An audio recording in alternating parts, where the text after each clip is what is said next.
vous salue dans le nom puissant de notre Seigneur Jésus-Christ. Aujourd'hui, c'est le dernier dimanche du mois de mars et nous voulons partager un message d'encouragement pour le peuple de Dieu et pour le monde entier, surtout par rapport à la situation que nous sommes en train de connaître, une situation qui est mondiale. Voilà pourquoi le Seigneur nous a mis à cœur de partager avec vous sur le passage de Psaume 40, verset 1er, que nous allons directement lire.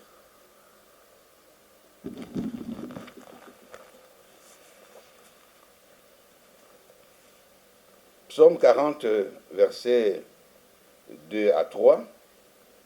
J'avais mis en l'Éternel mon espérance, et il s'est incliné vers moi. Il a écouté mes cris. Amen. Donc je m'arrête au verset seulement 2 qui nous intéresse en ce moment par rapport à ce que nous allons partager. Ici, nous voyons que c'est David qui est en train de nous exhorter au travers de ces passages en parlant de l'espérance. David, c'est quelqu'un qui a marché assez longtemps avec le Seigneur. Et voilà pourquoi sa marche est pour nous aussi aujourd'hui une ligne de conduite à suivre pour pouvoir mener une vie chrétienne heureuse. La parole de Dieu nous dit: j'avais mis en l'Éternel mon espérance. Et il s'est incliné vers moi, il a écouté mes cris. L'espérance en Dieu, c'est pratiquement le thème de notre message par le temps qui passe. L'espérance, c'est un mot, c'est beau à attendre, mais vivre ces mots, mettre en pratique ces mots dans sa vie chrétienne, c'est vraiment difficile ou compliqué pour beaucoup de gens. Voilà pourquoi ce passage est très important pour nous. Parce que nous devons savoir que la vie que nous menons ne nous épargne pas. La vie de chaque jour, c'est une vie de haut et de bas. Et l'ennemi nous assène des coups par-ci, par-là, à longueur des journées. Et des fois, il y a de ces chrétiens-là qui se disent: mais à quoi bon continuer de prier? Car je ne vois rien de bon dans ma vie. Ça fait 2 ans, ça fait 3 ans, ça fait 10 ans. Rien ne marche. L'ennemi est toujours là pour nous faire comprendre dans quel monde nous vivons. Mais nous qui avons reçu le Seigneur Jésus comme Seigneur et Sauveur, devons comprendre, bien-aimés, que nous avons un Dieu. Malheureusement, beaucoup de chrétiens ne connaissent pas ce Dieu-là. Ils prient un Dieu qu'ils ne connaissent pas ou un Dieu qu'ils ne maîtrisent pas. C'est ça le grand problème. Parce que la Bible dit ceci, dans Jérémie 29, verset 11. Dans ce passage que tout chrétien normal doit connaître, la parole de Dieu nous dit, c'est Dieu qui parle. Je n'ai que des projets de paix pour vous et non de malheur, en fait de vous donner de l'avenir et de l'espérance. Nous voyons ici que le mot espérance, ce n'est pas un mot vague, un mot imaginaire, mais c'est un mot divin. Pourquoi? Parce que c'est un mot qui est dans le plan de Dieu pour la vie de l'homme. Aucun homme ne peut mener une bonne vie sur la terre sans mettre en pratique ce mot-là, espérance. Il faut espérer en Dieu pour mener une bonne vie. Mais beaucoup de gens mettent leur espérance dans les choses de ce monde.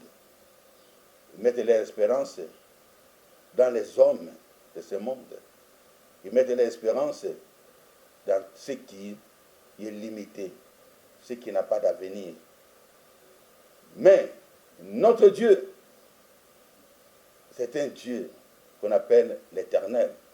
Et lorsque nous parlons que Dieu est éternel, la parole de Dieu nous dit, à tous ceux qui l'ont reçu, qui croient en son nom, la parole leur donnera la vie éternelle. Alors, celui qui croit en Jésus, qui croit en Dieu, qui met son espérance en Dieu, donc son espérance ne sera plus limitée, mais son espérance sera éternelle. Car qui dit éternel, dit pour toujours. Raison pour laquelle nous devons savoir, enfants de Dieu, que lorsque nous venons en Dieu, nous devons savoir à qui nous devons nous attacher. Notre espérance doit être focalisée uniquement sur Dieu et sur Jésus-Christ. Parce que si notre espérance n'est pas focalisée sur Dieu et sur Jésus-Christ, comme la parole de Dieu nous dit dans Jean 14, verset 1er, que votre cœur ne se trouble point. Croyez en Dieu et croyez en moi. Si nous ne focalisons pas notre vie, notre espérance sur Jésus-Christ, nous serons toujours désabusés, nous serons toujours déçus, nous serons toujours découragés et désespérés, croyant que la vie n'est que fait de malheur sur malheur. C'est pourquoi nous devons savoir que quiconque croit en Jésus-Christ a la vie éternelle. Cette vie éternelle, bien-aimée dans le Seigneur, c'est une vie qui nous donne de l'espoir, car le monde dit ceci, l'espoir fait vivre. Mais les gens ne comprennent pas ce qu'ils disent. Mais c'est comme un slogan. Lorsqu'on espère en Dieu, cela veut dire on recommande son sort à l'Éternel. C'est ce qui est écrit dans Psaume 37, verset 5. Recommande ton sort à l'Éternel, mets en lui ta confiance et il agira. Bien-aimé dans le Seigneur, lorsqu'on recommande son sort à l'Éternel, c'est qu'on le connaît. On ne peut pas recommander son avenir à quelqu'un qu'on ne connaît pas, à quelqu'un qui n'a pas d'assurance. Parce qu'il faut connaître qui est Jésus. Jésus est qui pour toi? David, qui a chanté ce cantique, qui nous inspire aujourd'hui, il connaissait le Dieu qu'il priait. Qu'est-ce qu'il a dit? Dans Psaume 23, verset 1er, l'Éternel est mon berger. Je ne manquerai de rien. Il me fait reposer dans les verts pâturages. Et notre verset dit, même si je marche dans la vallée de l'homme de la mort, je ne craindrai aucun mal. Car ta houlette et ton bateau me rassurent. Bien-aimé dans le Seigneur, David a marché avec assurance, il connaissait son Dieu. Voilà pourquoi il nous inspire aujourd'hui, pour que nous puissions chercher à connaître le Dieu que nous prions. Lorsque vous voulez marcher avec le Seigneur, il faut espérer sur ce Seigneur-là. Il faut le connaître, mais comment on peut le connaître? Jésus lui-même nous dit dans Matthieu 11, versets 28 à 29, 28, il dit ceci, venez à moi, vous tous qui êtes fatigués, qui êtes chargés, je vais vous donner du repos. Donc Jésus lui-même nous invite, parce qu'il sait que nulle part ailleurs, il n'y a pas de bonheur éternel, nulle part ailleurs, il n'y a pas d'assurance. Il n'y a que chez lui. Il a vécu Satan, il a vécu les démons, il a vécu les sorciers. Et ça, c'est très important, bien-aimé dans le Seigneur. Mais écoutez maintenant le verset 29. Le verset 29 nous dit, apprenez de moi, recevez mes instructions. C'est alors que vous aurez la paix de vos cœurs. Bien-aimé dans le Seigneur, on ne peut avoir la paix, on ne peut avoir le bonheur que lorsqu'on connaît Jésus. Lorsqu'on a appris à connaître Jésus, il est qui pour toi? Pour que tu espères en lui. Il est qui pour toi? Et le même déclare dans Jean 15, verset 5, attachez à moi, vous porterez beaucoup de fruits. Quand on est attaché à quelqu'un, c'est pour toujours. Et attaché à Dieu, à Jésus-Christ, C'est ce que nous venons de dire ici. Lorsqu'on reçoit Jésus comme Seigneur et Sauveur, on reçoit la vie éternelle. Cet attachement est éternel. Mais beaucoup de chrétiens aujourd'hui ne sont pas attachés à Dieu. Ils sont attachés encore aux esprits des ténèbres, des ancêtres, des aïeux. Ils sont attachés aux choses du monde. Et ces choses-là, ce sont des puissances. Quand vous êtes attaché à quelque chose, cette chose va agir sur votre vie. Quand vous êtes attaché à quelqu'un, cette personne va agir sur votre vie. Et cet attachement-là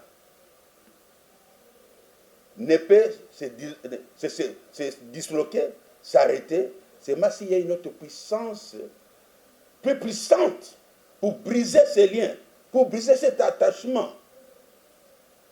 Voilà pourquoi, bien-aimés dans le Seigneur, nous sommes dans la joie aujourd'hui de savoir que si nos malheurs persistent, c'est qu'il y a un attachement avec le monde des ténèbres ou avec ceux qui le confessent par le nom de Jésus-Christ, avec tout ce qui est éphémère. Toutes les puissances de ce monde sont éphémères. La Bible est pleine d'exemples. Mais lorsqu'on est attaché à Jésus, cet attachement est éternel. Cela veut dire quoi? Une puissance que personne ne pourra plus jamais vaincre. Vous êtes en sécurité pour toujours. Une assurance qui vous fait marcher comme David devant Goliath. David savait que rien ne peut m'arriver parce que je suis attaché à mon Dieu. Il ne craint pas la mort. Il marchait sur la vallée de la mort. La vallée où il allait vers Goliath. C'était une vallée de la mort. Tout le monde savait qu'il allait mourir. Mais lui, il avait l'assurance. Il était attaché à son Dieu. La puissance céleste. Voilà pourquoi, même notre Dieu, lorsqu'il s'est présenté à Abraham, dans Genèse 17, verset 1er, la première présentation, il a dit, « Je suis le Dieu tout-puissant. Marche devant moi et sois intègre. » Dieu a montré sa toute-puissance. Tant que tu es avec moi, Abraham, la victoire sera certaine. Ni ne tiendra devant toi tant que tu vivras, parce que je serai avec toi. Et ça, c'est quelque chose qui doit toucher notre cœur, de comprendre à qui nous avons affaire, à un Dieu tout-puissant. Abraham, c'est le père de la foi. Alors nous devons faire très attention, en tant qu'enfants de Dieu, de savoir que lorsque nous sommes attachés aux choses de ce monde, c'est la défaite, c'est l'échec, c'est le désarroi, c'est les troubles, ce sont les soucis. Et lorsque nous voyons même des choses méchantes qui nous arrivent, nous paniquons. Parce que les chrétiens préfèrent marcher par la vue, par rapport aux choses qu'ils voient, par rapport aux circonstances. Mais nous sommes attachés à un Dieu que les autres ne voient pas, mais que nous-mêmes nous voyons. Par la foi, il est avec nous. Je sais qu'il est là. Je sais qu'il est présent. Qu'est-ce qui peut m'arriver? Rien ne peut m'arriver tant qu'il est avec moi. C'est ce que la parole de Dieu nous dit dans Ésaïe 43, au verset 2. Il dit ceci, « Même si tu marches sur les eaux, le fleuve ne te submergeront point. Et même si tu marches sur le feu, la flamme ne te brûlera pas. » Donc, la vie que nous menons dans ce monde, c'est une vie de coups. À chaque instant de notre vie. L'ennemi ne nous épargne pas. Le monde ne nous épargne pas. Les coups peuvent venir de partout. Et vous savez, beaucoup sont découragés lorsqu'ils ont mis la confiance à quelqu'un qu'ils aiment tellement ou à qui ils font tellement confiance. Lorsqu'ils sont déçus, lorsqu'ils sont trahis, ça les décourage totalement. Ils viennent une vie de soucis, ils se posent des questions. Des coups viendront de toutes parts, mais il y a des coups qui font mal. Il y a des situations qui font très mal. C'est lorsque ça vient de notre entourage. Par rapport aux gens que nous aimons, les gens qui nous faisons tellement confiance. Et ces gens-là, ils apparaissent maintenant aujourd'hui avec un autre visage. Et nous sommes découragés, nous sommes désespérés. Mais la Bible nous dit, même si ton père t'abandonnerait, même si ta mère t'abandonne. Mais moi, je ne t'abandonnerai pas. Nous devons faire confiance à celui qui ne peut jamais nous trahir, qui ne peut jamais nous abandonner en situation. Aujourd'hui, tout le monde parle de coronavirus, coronavirus, coronavirus. Mais ça, c'est une épidémie qui peut atteindre le monde entier, mais pas toi. 1000 tomberont à ta gauche, 10 000 à ta droite, mais toi, tu seras épargné. Mais si tu connais la parole de Dieu, tu n'as rien à craindre. Tu auras la paix. Tu ne vas pas agir comme les comètes de mortels. Le Dieu que nous prions, c'est un Dieu grand, un Dieu merveilleux. Espère en Dieu. Lorsqu'on espère en Dieu, ça nous fait comprendre que nous ne sommes pas de ce monde. Que nous sommes dans ce monde, mais nous ne sommes pas de ce monde. Et comme nous ne sommes pas de ce monde, nous ne pouvons pas compter sur le monde. Le monde ne nous aidera jamais. Nous devons compter sur Jésus-Christ, lui qui est notre Dieu céleste. Voilà pourquoi la Bible déclare, dans le dernier verset, il dit ceci, que dans Romains 8, verset 37, et dans toutes ces choses, nous sommes plus que vainqueurs par celui qui nous a aimés, bien-aimés. Attachons-nous à l'amour de Jésus-Christ. Les malheurs viendront. Les situations difficiles viendront. Les mauvaises nouvelles viendront. Comme aujourd'hui. On attend par-ci, par-là. Quand on compte le nombre de morts, ça fait paniquer tout le monde. Tout le monde est dans la peur. C'est comme le temps de David. Tout le monde avait la peur. Parce qu'il y avait un géant. Aujourd'hui, le géant s'appelle coronavirus. Oh, bien-aimé dans le Seigneur. Quand tout le monde regarde Goliath, c'est qui peut se mesurer à coronavirus? Aux États-Unis, c'est la panique. En Chine, c'est la panique. En Europe, oh, là, c'est la catastrophe. Et ça commence à entrer maintenant en Afrique. Il y a des décisions qui commencent à être prises. Mais où est le Dieu que tu pries? Où est le Dieu que tu pries? Où est le Dieu de David? Est-ce que ce Dieu-là n'existe plus? Ce Dieu-là, c'est le Dieu du passé. Je le répète toujours, le Dieu que nous prions, il est le même. Hier, aujourd'hui et éternellement. Que le coronavirus grandisse comme Goliath, c'est pour les gens qui n'ont pas Dieu. C'est pour les gens qui n'espèrent pas en Dieu. C'est pour les gens qui croient que la parole de Dieu est faillible. La parole de Dieu peut être consumée. La parole de Dieu peut être détruite. Non, bien-aimé. Attache-toi à la parole de Dieu. Attache-toi aux promesses de Dieu. Tu comprendras que ni Goliath, ni aucune montagne, ni aucun mur, même la mer rouge, ça ne peut pas tenir devant toi. Car celui qui est en toi est plus grand que celui qui est dans ce monde.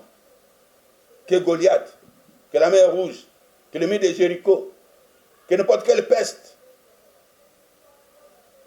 Parce qu'il est Dieu. Et il restera toujours Dieu. Si tu t'attaches à lui, c'est Dieu qui marchera avec toi. Je ne parle pas seulement de la maladie, je parle de ta situation. Tu as une situation qui te désespère. Mais Habakkuk dit ceci. Même si ça tarde, attends-la. Car elle s'accomplira certainement. Je suis sûr et certain. Si tu remets ton espoir, ton espérance en Dieu, ton problème a une solution. Ta question a une réponse. Ta situation changera. Parce que le Dieu que nous prions, il change la malédiction en bénédiction. Il appelle même à l'existence de ce qui n'existe pas.